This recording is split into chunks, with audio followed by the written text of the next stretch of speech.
Ahmedabad police પર ફરી એકવાર લાગ્યું છે લાંચનું લાંછન।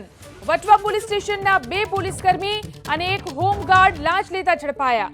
નવીન ચંદ્ર ડામોર, અશ્વિન કુમાર બલાત લાંચ લેતા ઝડપાયા છે। હોમગાર્ડ જવાન બળદેવભાઈ ચુનારા પણ લાંચ લેતા ઝડપાયા છે।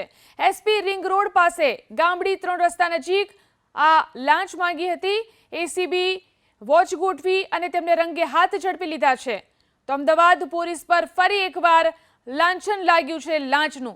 વધુ જાણકારી મેળવી અમારા સંવાદદાતા અર્પિત ફોન લાઈનથી જોડાયા છે। જી અર્પિત, ફરી એકવાર અમદાવાદ પોલીસને કલંકિત લાંચનું લાંછન લાગ્યું છે, શું છે આખી ઘટના? એસીબીને ફરિયાદ મળી હતી અને ડિકોય આખી ટ્રેપ ગોઠવવામાં આવી હતી, જેમાં 3 લોકો હતા, જેમાં 2 પોલીસ કર્મીનો સમાવેશ થાય છે અને એક હોમગાર્ડનો સમાવેશ થાય છે।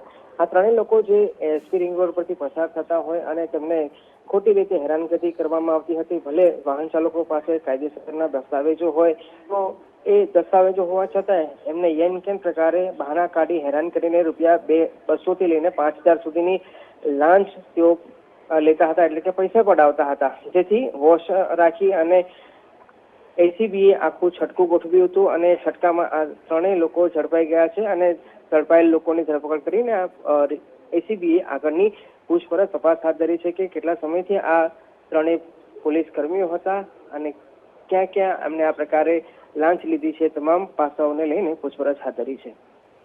આભાર તમામ જાણકારી આપવા માટે।